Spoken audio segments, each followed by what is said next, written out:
Hi hello అందరికీ praise the lord.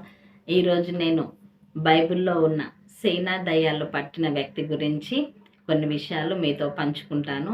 ఈ సేనా దయ్యాలు పట్టిన వ్యక్తి ఎక్కడ జీవించాడు అంటే సమాధులలో జీవించాడు. ఎలా జీవించాడు? తనకు తాను గాయపరుచుకుంటూ గొలుసులతో కట్టేసినా కానీ వాటిని తెంపుకొని మరి కొండల్లో గుహలలో ఆయన తనకు తాను గాయపరుచుకుంటూ పిచ్చివాడిలాగా అరుస్తూ కేకలేస్తూ పిచ్చివాడిలాగా ప్రవర్తిస్తూ ఆ సమాధులలో జీవించేవాడనమాట. అయితే అలా జీవిస్తున్న సమయంలో ఒకానొక రోజు ఎక్కడైతే ఈ సేనా దయ్యాలు పట్టిన వ్యక్తి ఉన్నాడో ఆ మార్గం గుండా యేసు ప్రభు వెళ్తూ ఉన్నాడనమాట. వెళ్తున్నప్పుడు యేసు ప్రభు ఆయన యొద్దకు వెళ్ళలేడు.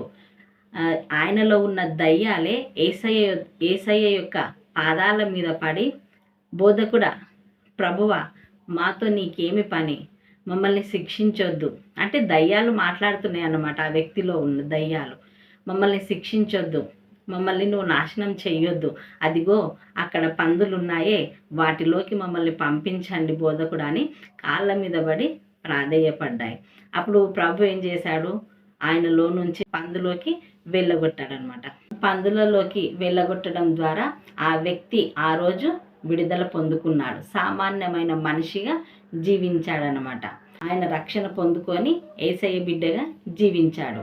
ప్రియ సహోదరి సహోదరులారా, మనలో కూడా దుష్టాత్మలు ఉన్నాయేమో, మనలో కూడా దయ్యాలు ఉన్నాయేమో, మనలో కూడా అపవిత్రాత్మలు ఉన్నాయేమో.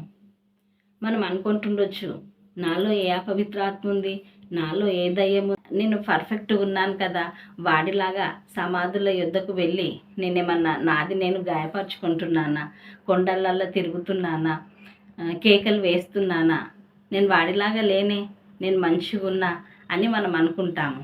అది కాదు, మనలో కూడా దుష్టాత్మలు ఉన్నాయి. అవి ఏమంటారా?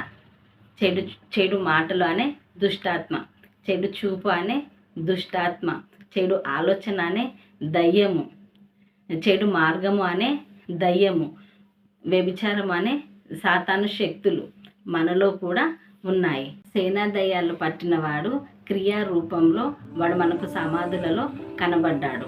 మనమేమో అంతరంగంలో పాపం చేస్తున్నాము. అంతరంగంలో మనలో దురాత్మలు, సాతాను శక్తులు మనలో ఉన్నాయి. కాబట్టి మనలో ఉన్న ఈ యొక్క చెడు తలంపు, చెడు చూపు, చెడు ఆలోచనలు, ఈ పాపము, అంధకార చీకటి శక్తులు మనలో నుంచి వెళ్ళిపోవాలి అంటే మనము పరిశుద్ధాత్మతో మనము నింపబడాలి. ఎప్పుడైతే మనము పరిశుద్ధాత్మ వెలుగుతో మనము దేవుడు మనకు నింపుతాడో అప్పుడు మనలో ఉన్న ఈ దుష్టాత్మలు, ఈ అపవిత్ర ఆత్మలు, ఈ సాతాను శక్తులన్నీ మనలో నుంచి వెళ్ళిపోయి దేవుడు మనల్ని వెలుగుతో నింపుతాడు. ప్రభువా, నేను ఈ పాపము అనే దుష్టాత్మల చేత బంధింపబడి ఉన్నాను ప్రభువా, నాకు ఈ దుష్టాత్మల నుంచి విడుదల కలిగించు ప్రభువా అని మనము దేవుని యొక్క పాదాల యొద్దకు వచ్చి మొరపెట్టినట్టయితే దేవుడు మనలో ఉన్న పాపము అనే దుష్టాత్మ నుంచి విడుదల చేసి మనకు ఆయన పరిశుద్ధాత్మ చేత మనల్ని వెలుగుతో నింపుతాడు. మరొక అంశంతో మళ్ళీ మేము ముందుంటాను. May God bless you all.